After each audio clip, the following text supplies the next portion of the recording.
noches, bienvenidos a la emisión estelar de Noti7. Como siempre, es un verdadero gusto poder estar con ustedes durante esta hora de información. Como siempre, muy bien acompañada por mis compañeros Nancy Calderón y Luis Pellecer. Muy buenas noches. Buenas noches, María René. Nancy, saludos cordiales para todos allá en los Estados Unidos a través del canal 429 de DirecTV y aquí para toda la República a través de Televisiete y Chapín TV, la plataforma por internet. Así es, reciban un cordial saludo desde nuestra casa. Vamos a iniciar con nuestros titulares. Bienvenidos.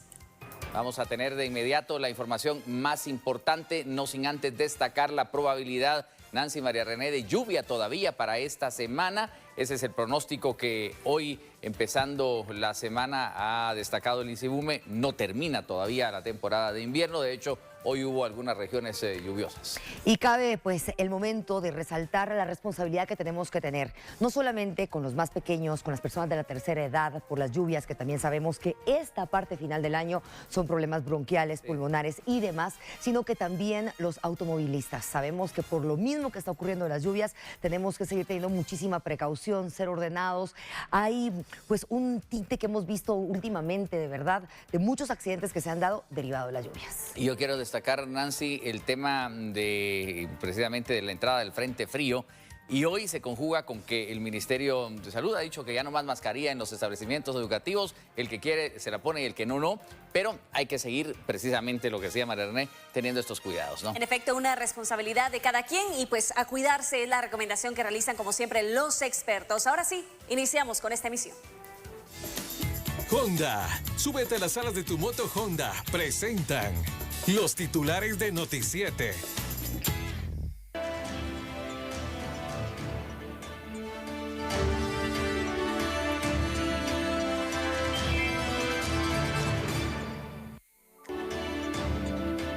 Hombre es asesinado dentro de su negocio. Vendedora de mercado también fue atacada en la zona 18.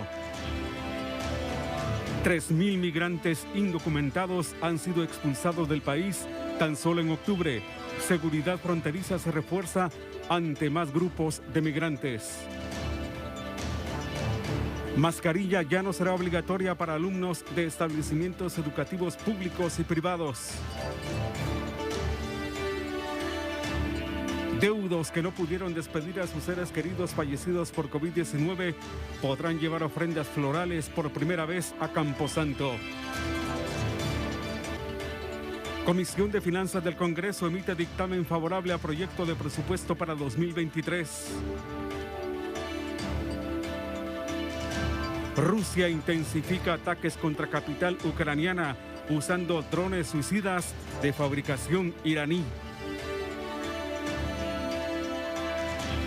Karim Benzema es premiado con el Balón de Oro, máximo reconocimiento a los futbolistas en Europa.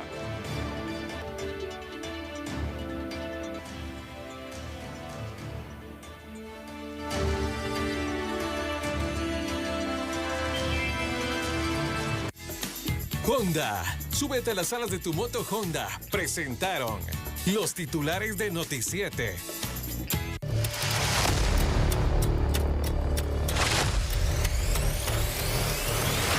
Iniciamos con las noticias hablando de los sucesos. Se trata de un hombre que fue asesinado dentro de su negocio en la ruta hacia Piedra Parada. Joaquín Estuardo Santos, de 38 años de edad, era propietario de un car wash y como cada día llegó a supervisar su negocio sin imaginar que encontraría la muerte. Pocos minutos después de que Santos ingresó al lugar, ubicado en el kilómetro 16.5 de la ruta que conduce hacia Piedra Parada Cristo Rey, fue atacado por sicarios. Los delincuentes ingresaron al lugar y sin mediar palabra le dispararon. Se presume que el crimen está vinculado al cobro de la extorsión por parte de grupos delincuenciales que operan en el lugar. Algunos clientes fueron atendidos por bomberos voluntarios por crisis nerviosa. Al lugar se hicieron presentes agentes de la Policía Nacional Civil y fiscales del Ministerio Público, quienes acordonaron el área y recabaron los indicios que serán claves en las investigaciones. Asimismo, el conductor de un autobús que se conducía de la capital hacia San Pedro Ayampuc fue atacado por criminales. Pasaban pocos minutos de las 5 de la mañana cuando transeúntes y comerciantes que se encontraban en cercanías de la 4ª calle y 14 avenida de la zona 2, justo en el estacionamiento de buses del mercado La Parroquia, escucharon una serie de disparos. Un ataque armado en contra del conductor de un autobús se gestaba en ese momento. Las personas que caminaban por el sector intentaron resguardarse y se percataron que en el interior de la unidad permanecía un hombre herido tendido sobre las escaleras del bus. Paramédicos del Cuerpo de Bomberos Voluntarios intentaron estabilizarlo. Sin embargo, el chofer ya no contaba con signos vitales. En el lugar existen cámaras de videovigilancia que serán de vital importancia en la investigación. Se analiza si pudo tratarse de un ataque directo o algún ataque perpetrado por extorsionistas. Se presume que los responsables del crimen viajaban a bordo de una motocicleta. En la zona 18, agentes policiales detuvieron a 2 pandilleros presuntamente responsables del asesinato de una vendedora de mercado. Katia Suseli Gamboa Vélez, de 22 años, vendedora del mercado El Buen Pastor, de la colonia San Rafael en la zona 18 capitalina, fue atacada a balazos por pandilleros. Al escuchar los disparos, vecinos e inquilinos del mercado alertaron a los bomberos voluntarios, quienes la trasladaron a la emergencia del Hospital General San Juan de Dios. De inmediato, agentes de la Policía Nacional Civil se movilizaron al lugar y observaron a 2 sospechosos que escapaban de la escena del crimen. Luego de una persecución, fueron capturados. Luego de escuchar las detonaciones de arma de fuego y tener conocimiento de una persona herida, Policía Nacional Civil empieza la persecución de 2 presuntos sicarios de la Mara Salvatrucha. La persecución inicia en la 13 Avenida y 12 Calle de la colonia San Rafael en la zona 18 y finaliza precisamente en la 13 Avenida A y 10ª Calle de la misma zona y colonia. Aquí se detienen a 2 presuntos sicarios. Se les incautan 2 armas de fuego tipo pistola, una motocicleta en la cual se daban a la fuga, motocicleta que tiene reporte de haber sido robada este año. Agentes de Dipanda indicaron que los criminales capturados eran investigados por lo menos 5 ataques armados en las zonas 18 y 6 capitalinas. En la ciudad de Quetzaltenango, un hombre fue asesinado con arma blanca. Las autoridades detuvieron al presunto responsable. Un hombre fue hallado sin vida en un sector de la zona 1 de Quetzaltenango. Según informe de autoridades, el cuerpo presentaba heridas de arma blanca. La persona no fue identificada y se consideró de aproximadamente 30 años de edad. Sin embargo, las autoridades observaron que en la escena existían manchas de sangre, por lo que elementos de investigación en conjunto con el Ministerio Público siguieron los rastros llegando a un inmueble en cuyo interior se encontraron 2 cuchillos, prendas de vestir con manchas de sangre, botellas de licor, 2 celulares y una motocicleta sin placa, con la cual se presume movilizaron el cadáver, encontrándose en el interior de dicha vivienda a Edgar Roberto Ovalle Ramírez, de 40 años, y Eddie Leonel Matzir Ordóñez, de 28 años, quienes fueron capturados en la 5ª Calle y 4ª Avenida de la zona 1 de Quetzaltenango, por ser presuntos responsables de haberle dado muerte con arma blanca al hombre encontrado a 400 metros de donde ocurrieron las aprehensiones. Según hipótesis de la investigación, el fallecido y los capturados ingerían licor dentro del inmueble y luego de discutir le dieron muerte con arma blanca, abandonando el cadáver en la vía pública, y que afortunadamente el ente investigador siguió los rastros y se logra esta importante captura.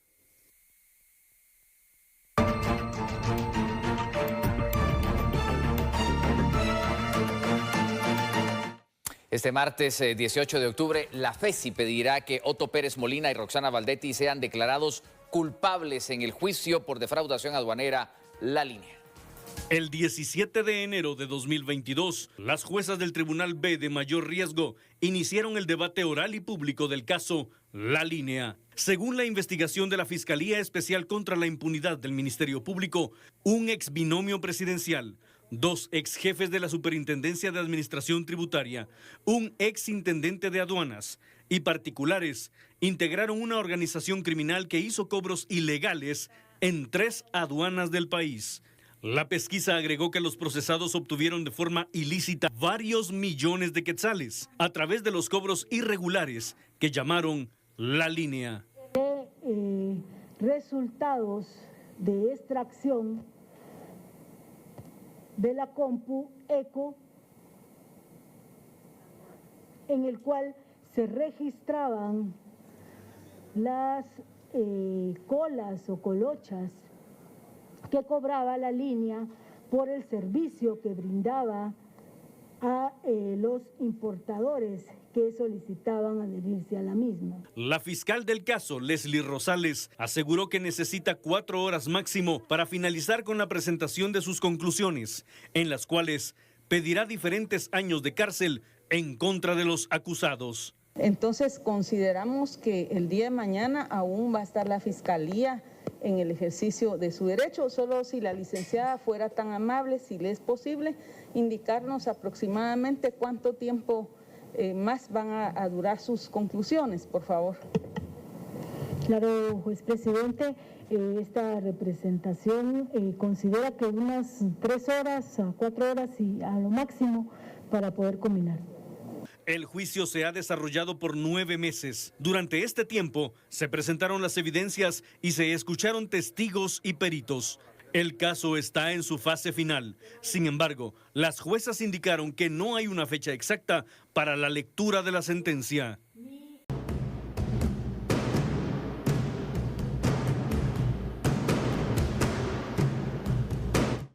La seguridad fronteriza sigue siendo más rígida ante el ingreso de migrantes indocumentados a territorio guatemalteco. El ministro de Gobernación David Napoleón Barrientos indicó que para evitar el ingreso de migrantes de forma irregular a Guatemala, la Policía Nacional Civil mantiene 11 puestos de control de seguridad en las diferentes fronteras con Honduras y otros puntos estratégicos. El funcionario indicó que se investigan a presuntas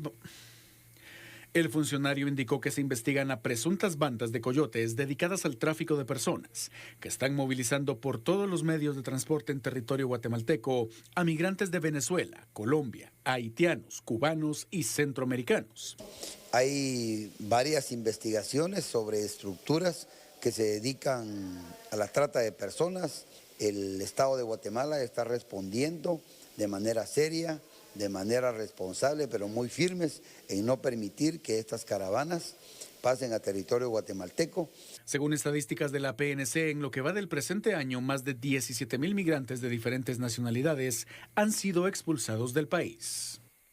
Y más de 3,000 migrantes indocumentados han sido expulsados del país tan solo en el mes de octubre. Así lo confirman las autoridades, quienes además resaltaron que la mayoría de ellos son venezolanos. Se convoca al CAP, al Centro de Atención y Protección, para entre todos tomar acciones conjuntas de ayuda humanitaria, de ayuda, de poder ver cómo podemos tomar esas acciones que vamos a necesitar en estos días. Tenemos entendido que pueden venir grandes grupos de caravanas de ciudadanos, especialmente venezolanos, que quieren ingresar a territorio guatemalteco para ir a los Estados Unidos o México. Estamos mandando el mensaje que la frontera de los Estados Unidos está totalmente cerrada. Estamos en esa misma coordinación entre todos a nivel regional para evitar que esto siga sucediendo, y entre todos hoy el CAP estamos tomando ya decisiones, medidas para tomar el aprovechamiento de poder hacer las cosas en conjunto y hacerlas de una buena manera. Migrantes que esperan solventar su situación en México, allá en Chiapas, han empezado a colocar casas de campaña para mitigar las altas temperaturas y también la lluvia en la zona fronteriza. Este es el reporte que desde el lugar nos emite nuestro colaborador Rafael Gómez.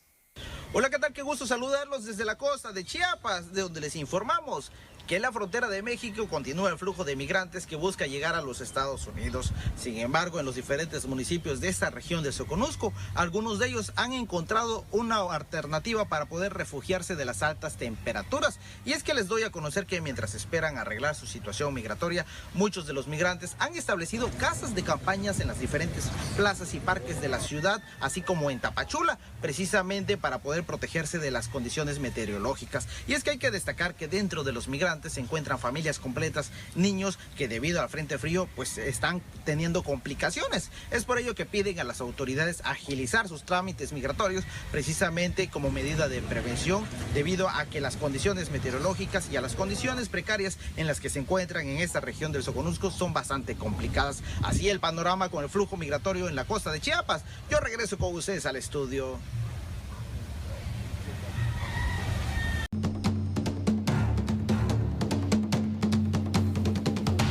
Damos paso a más noticias. Una serie de allanamientos se llevaron a cabo en Mazatenango, Suchitepeques, con el objetivo de recabar información que fortalezcan las investigaciones y hacer efectivas varias órdenes de captura. Oficiales de la Policía Nacional Civil, en conjunto con investigadores del Ministerio Público, realizaron la mañana del lunes 7 allanamientos que se desarrollaron en el municipio de Mazatenango, Suchitepeques. Las diligencias tenían el objetivo de recabar indicios que contribuyan a las investigaciones en curso, además de concretar órdenes de captura. Como resultado, se logró la aprehensión de un hombre sindicado del delito de violencia contra la mujer. De manera articulada con fiscales del Ministerio Público se desarrollan estas 7 diligencias. La finalidad era hacer efectivas posibles órdenes de aprehensión, buscar algún tipo de ilícito o localizar armas de fuego en poder de personas que aparentemente cometían fechorías en esa área de la costa sur. Estas diligencias son rutinarias y apoyan a los investigadores a la obtención de información importante sobre estructuras criminales que operan en el sector. Y vea usted, la justicia de los Estados Unidos acusa a un guatemalteco de reingresar ilegalmente a la Unión Americana, por lo que podrá pasar varios años tras las rejas.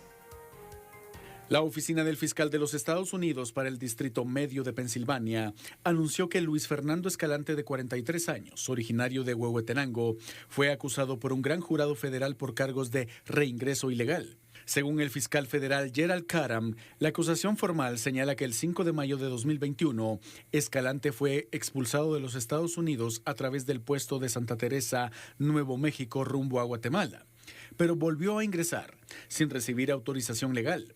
Además, la acusación también detalla que Escalante fue encontrado el 7 de junio de 2022 en el condado de Doping, en Pensilvania.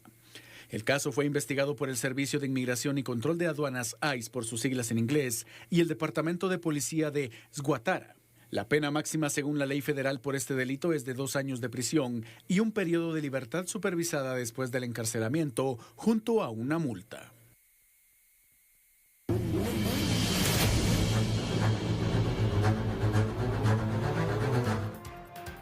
Y tal como le mencionábamos al iniciar esta emisión, el Ministerio de Educación eliminó el uso obligatorio de mascarilla en los centros educativos públicos y privados. La cartera educativa reformó una de las normas sanitarias para la prevención del COVID-19, por lo que queda de manera voluntaria el uso de mascarillas. El acuerdo ministerial es para todos los centros educativos, ahí dice todos los niveles y todos los sectores, entonces no hace ninguna excepción.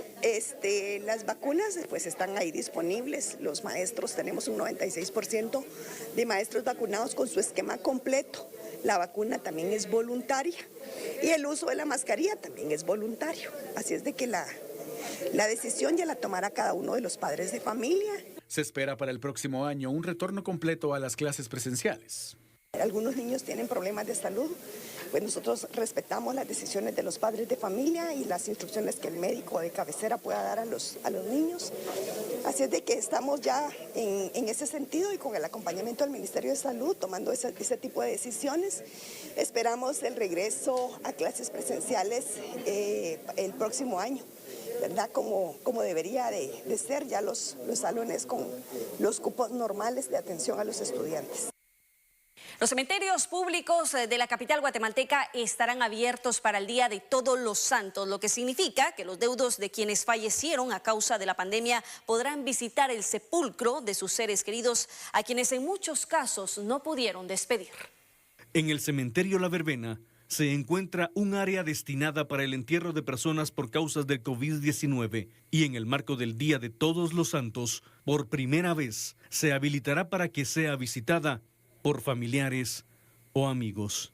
Las autoridades de salud y de los cementerios señalaron que solamente si hubiese entierros por COVID-19 en el momento de la visita, se restringiría el espacio.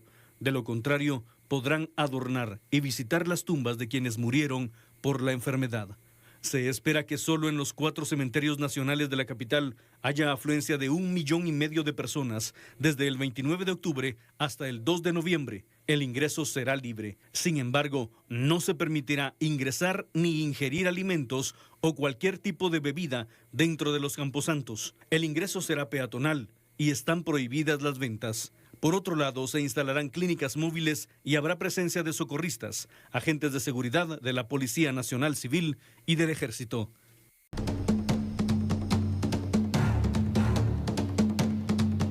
Las familias afectadas por la depresión tropical Julia han recibido raciones alimentarias. A través del sistema Conred, el Ministerio de Agricultura envió más de 17,000 raciones de alimentos para las familias en áreas seriamente afectadas tras el paso de la tormenta tropical Julia. Nosotros a través del sistema de extensión rural, la DICORER, se hacen las evaluaciones de daños a cultivos. En este momento no le tengo los datos específicos, todavía se están haciendo levantamiento de información. Y con respecto al sistema de reducción de desastres que lo coordina la Conred, hemos puesto a disposición para la asistencia alimentaria más de 17,000 raciones que ya han sido trasladadas a territorio. Le puedo decir que las primeras llegaron al municipio de Cobán, Alta Verapaz, el mismo 11 de octubre, todavía con efectos de la tormenta. En tiempo real prácticamente. Entonces fueron trasladados los alimentos a Alta Verapaz, a Izabal, a Huehuetenango y a Suchitepeques hasta el momento. Las raciones que nosotros ponemos a disposición consisten en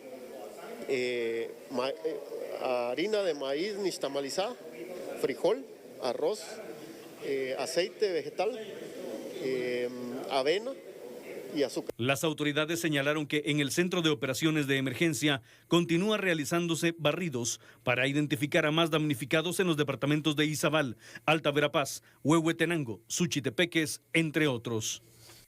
Asimismo, el Ministerio de Energía y Minas informó sobre la recuperación del sistema eléctrico nacional tras el paso de la depresión tropical Julia.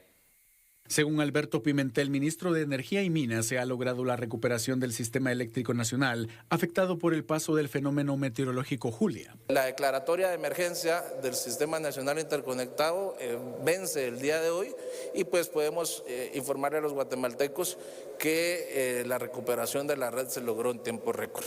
También hubo daños en 4 líneas de transmisión específicas, las 4 del INDE, pero 3 de las cuales se recuperaron entre el martes y el miércoles de la semana pasada y se lograron hacer redespachos para que no hubiera ninguna carga afectada por mucho tiempo. El caso más crítico quizá fue el de la línea que une San Juan Ixcoy con Varillas en Huehuetenango, donde sí pues tuvimos alrededor de 36 horas a la población de Varillas y algunas poblaciones vecinas sin servicio de energía eléctrica. El titular del MEM se refirió a la tendencia al alza que sigue manteniendo el precio del petróleo a nivel internacional, mismo que se ha reflejado en los costos del combustible en el país. El diésel en ese periodo de 15 días subió un poquito más de 80 centavos de dólar su precio. Mientras que en las gasolinas pues hubo un incremento de alrededor de 35 o 40 centavos de dólar. Es decir, el incremento en el diésel es superior. Es este comportamiento en los últimos 15 días lo que se está reflejando ya en el mercado nacional y esa es la explicación de los incrementos de precios también a nivel nacional. Ahora, ¿por qué esta tendencia internacional? Hay diversos factores que creo que es bueno que le recordemos a la población. Hay un factor relacionado aún con la indisponibilidad de algunos recursos energéticos derivado de la guerra entre Ucrania y Rusia. Al no haber disposición de gas natural, particularmente en algunos mercados mundiales, este producto se ha ido sustituyendo por otros como el diésel o el búnker. El diésel particularmente es un sustituto en la generación de energía eléctrica, pero también en la generación de calefacción. Entonces, ese es un primer factor que estamos viendo. Un segundo factor es meramente estacional. Estamos entrando a la época fría en el hemisferio norte y por tanto hay mayores requerimientos de productos energéticos y ya estos mercados empiezan a abastecerse, a generar sus stocks. Eso va a tener un impacto también en el precio. La cartera de Energía y Minas hizo el llamado a los guatemaltecos a ser más efectivos en el consumo de combustibles en las próximas semanas. Hay algunos productos del mar que siguen sin ser autorizados para el consumo, tomando en cuenta los altos niveles de peligrosidad de intoxicación que cada uno de ellos representa.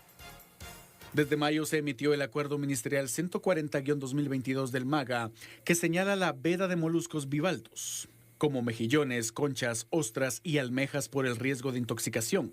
La veda es a nivel nacional, aunque el hallazgo se ha hecho en aguas del Pacífico. Tenemos activa hasta el día de hoy el Acuerdo Ministerial 140-2002, en el cual existe una veda para la extracción de los productos y de los organismos bivalvos en el medio natural, ¿verdad? Porque ahí es donde están, en algunos casos, pudiéndose concentrar estas algas tóxicas. Queremos aclarar de que hoy por hoy ha existido una señal, una alerta de alta contenido de clorofila A.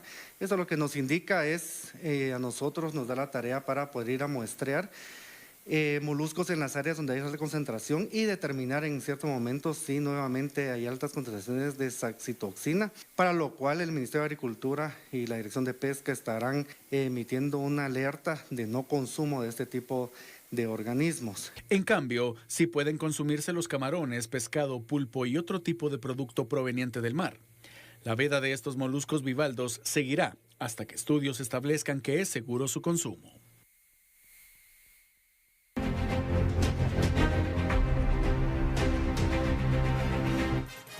Y la noticia de impacto se desarrolla en la Patagonia, ya que causó una enorme preocupación en un grupo de biólogos argentinos el hallazgo de decenas de ballenas muertas en ese lugar. El misterio por las 30 ballenas australes encontradas muertas en las costas de Patagonia, Argentina, aún no se ha resuelto. Pero los indicios apuntan de momento a un único sospechoso: la marea roja. Las aguas calmas y claras que bañan en la península Valdés, en la sureña provincia argentina de Chubut, están reconocidas como patrimonio de la humanidad y un verdadero santuario para varias especies de fauna marina, incluyendo a la ballena franca austral. 30 ejemplares de estas ballenas, 26 adultas y 4 jóvenes, fueron encontradas muertas en el área del Golfo Nuevo de Península Valdés, entre un hallazgo que encendió las alarmas de científicos y autoridades. Los resultados de las muestras de órganos, tejidos y fluidos de los animales encontrados y enviadas al Instituto Nacional de Investigación y Desarrollo Pesquero aún no están disponibles y podrían conocerse la semana próxima. Pero los investigadores mantienen como principal hipótesis que los decesos se deben a una intoxicación por biotoxinas producidas por microalgas tóxicas, un fenómeno conocido como marea roja. Se detectó un altísimo nivel de toxinas en las muestras de agua, plancton y bivalvos analizadas en los últimos días en el Golfo Nuevo. Ese es un indicador muy claro de que teníamos que apuntar, ante todo, a la hipótesis de la marea roja, indicó en una entrevista a medios internacionales Mariano Cironi, director científico del Instituto de Conservación de Ballenas.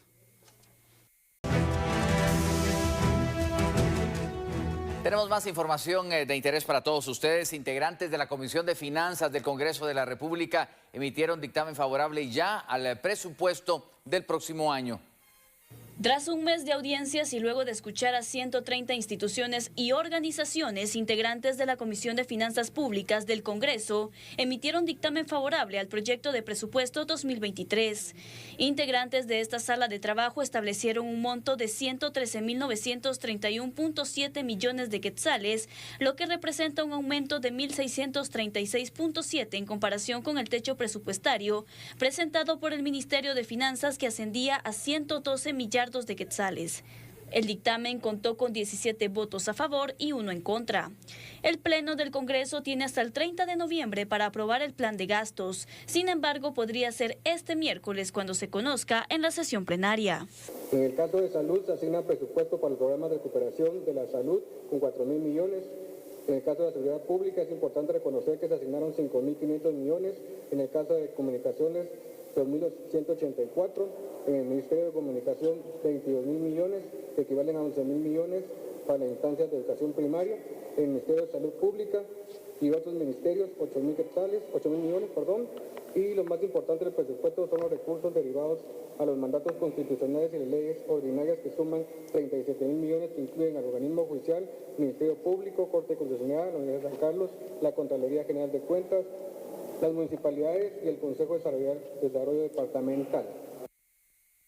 Atención, pequeños contribuyentes que facturan pero que aún no se han incorporado al uso de la factura electrónica en línea. Tienen ahora hasta el 31 de marzo del próximo año 2023 para cambiarse. De lo contrario, podrían enfrentar inconvenientes con el ente tributario. De acuerdo a una nueva resolución de la SAT y que fue publicada en el Diario Oficial, se detalló que las últimas autorizaciones para emitir facturas quedarán sin efecto, quedando como único medio de emisión el régimen FEL. A la fecha, 75.694 contribuyentes no han emigrado. De 1.120.000 contribuyentes que actualmente están registrados como pequeño contribuyente, el 39% de este número, es decir, 436.796 contribuyentes, ya están facturando en FEL. Son contribuyentes que de forma voluntaria se afiliaron al régimen FEL. De este 1 millón, únicamente el 11% de contribuyentes son los que quedan pendientes de que se muden al régimen. Es decir, 75.694 contribuyentes. Son estos contribuyentes, pues, los que les aplicaría esta resolución que fue publicada en el Diario de Centroamérica el día de hoy. Pero, ¿qué pasa si soy pequeño contribuyente y no emito facturas? ¿Debo hacer el procedimiento? A todos los contribuyentes que están registrados en este régimen de pequeño contribuyente, a partir de abril, por decirlo de esa forma, para ser más claros, ya no podrán emitir facturas físicas. Es decir, todas las autorizaciones de documentos físicos que quedan suspendidas, quedan anuladas. Y su único régimen es el de factura electrónica en línea. Efectivamente, hay 345.691 contribuyentes que declaran en cero. En otras palabras, es que estos contribuyentes no están haciendo facturas, no están emitiendo facturas. Si tuviesen que emitir facturas de acuerdo a esta resolución, pues tendrían que afiliarse al régimen FEL, que es muy sencillo, muy rápido.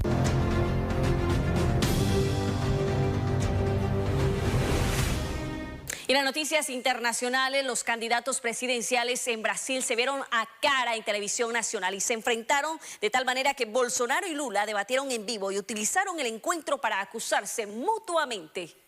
Bolsa Familia. Pequeño dictador, mentiroso, vergüenza nacional y ladrón fueron parte de las acusaciones esgrimidas entre el expresidente de Brasil, Luis Ignacio Lula da Silva, y el actual mandatario, Jair Bolsonaro, hace tan solo horas. Ambos se enfrentaron en televisión durante un debate de formato libre que los colocó cara a cara. Ustedes saben que yo estoy candidato. Ustedes saben que soy un candidato con la perspectiva de reconstruir este país, de volver este país a la normalidad y hacer que las instituciones funcionen correctamente. Quiero que el Congreso legisle y no solo apruebe un presupuesto, que gobierne el gobierno y que juegue el Poder Judicial su papel. Pero lo más importante es que los más pobres vuelvan a ser ciudadanos. No hubo atril en el escenario. Ambos contendores frente a frente generaron reacciones de la opinión pública al retomar discusiones sobre el manejo de la pandemia, señalamientos de presunta corrupción sindical y políticas populistas. Que fala tanto de pobre, deixar bien claro. Tú hablas tanto de los pobres y quiero dejarlo muy claro. Durante el año 2020, cuando la gente se vio obligada a quedarse en casa, no por decisión mía, sino por muchos gobernadores de tu partido, se iban a morir de hambre. Solo en ayuda de emergencia en 2020 gastamos el equivalente a 15 años del plan Bolsa Familia. De Bolsa Familia. La segunda y definitiva vuelta de elecciones en Brasil está prevista para el próximo 30 de octubre. José Pernalete, Voz de América, Miami.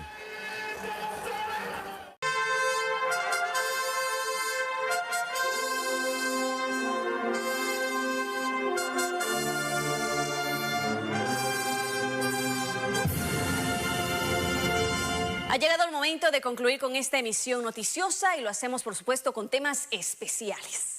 guatemaltecos, tradicionales y por supuesto ese segmento que tanto nos ha encantado, Así es mi tierra, en un mes, Luis, tan especial como es octubre, por ejemplo, que tenemos el mes de Nuestra Virgen, mes de San Judas Tadeo y que verdaderamente son tradiciones arraigadas en nuestra fe.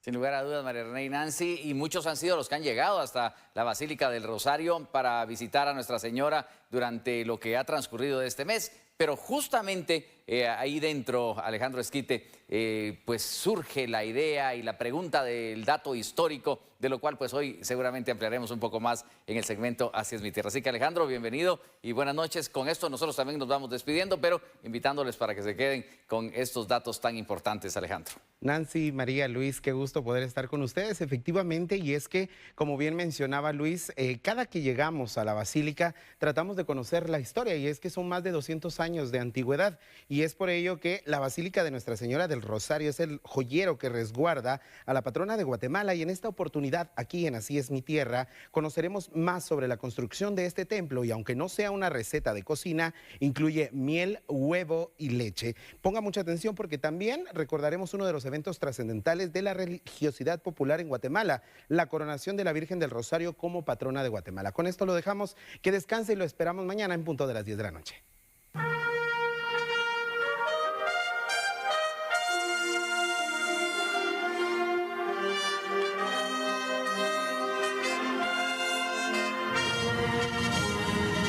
La Casa de Nuestra Señora del Rosario es uno de esos lugares magníficos de la ciudad de Guatemala. Fue inaugurado en noviembre de 1808. Fue la primera gran construcción que se estrenó en la ciudad de Guatemala después del traslado. Es una construcción diseñada por Pedro García Aguirre, y en su construcción pues hay varias cosas particulares muy interesantes. Todavía hay un sabor barroco en la altura, en la cantidad de luz que entra a la iglesia, en el movimiento de la fachada. También se cuenta que para la argamasa del edificio se utilizó leche, miel y huevos. Y esto sí, efectivamente es así. Los frailes dominicos tenían ingenios donde se producían todos estos ingenios y fincas donde se producían todos estos materiales y se utilizaban para darle solidez a las paredes y a la construcción en general. La construcción del convento y templo duró 30 años. El complejo se componía de la iglesia, el convento, huertos e incluso un espacio para los animales. La miel de caña y la leche de vaca eran provenientes de las haciendas San Jerónimo en la Verapaz y de El Rosario en Amatitlán. El tiempo transcurre y en 1970 es elevada a basílica. Grado de basílicas por tres cuestiones interesantes. Primero, que se distinga por la calidad artística de los edificios. Segundo, que sea una iglesia consagrada.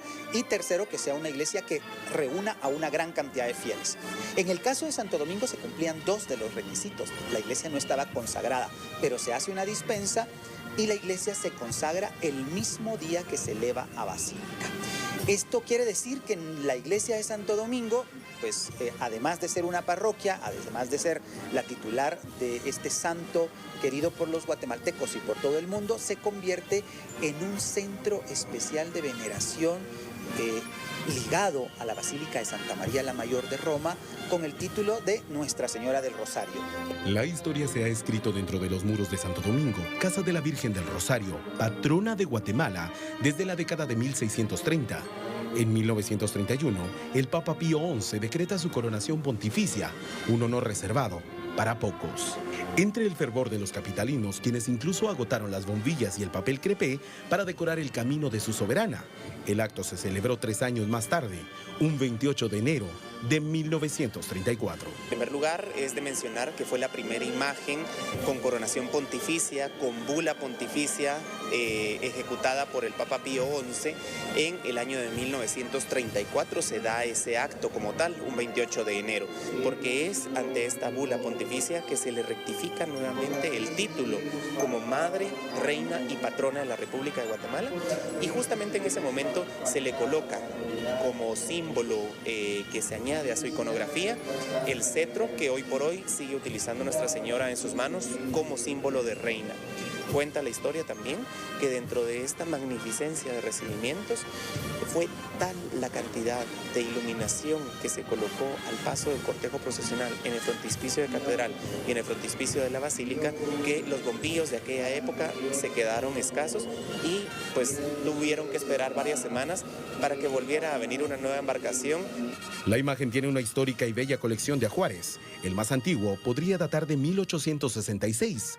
Su corona, resplandor y cetro constituyen auténticas joyas artísticas y sale en cortejo procesional solamente en acontecimientos sobresalientes como el del próximo 29 de febrero, cuando se conmemoren los 50 años de elevación a basílica del Templo de Santo Domingo, los 30 años de ser nombrada alcaldesa perpetua de la ciudad de Guatemala y una nueva rogativa para el cese de la pandemia. Bajo la protección del Santo Rosario, así es mi tierra.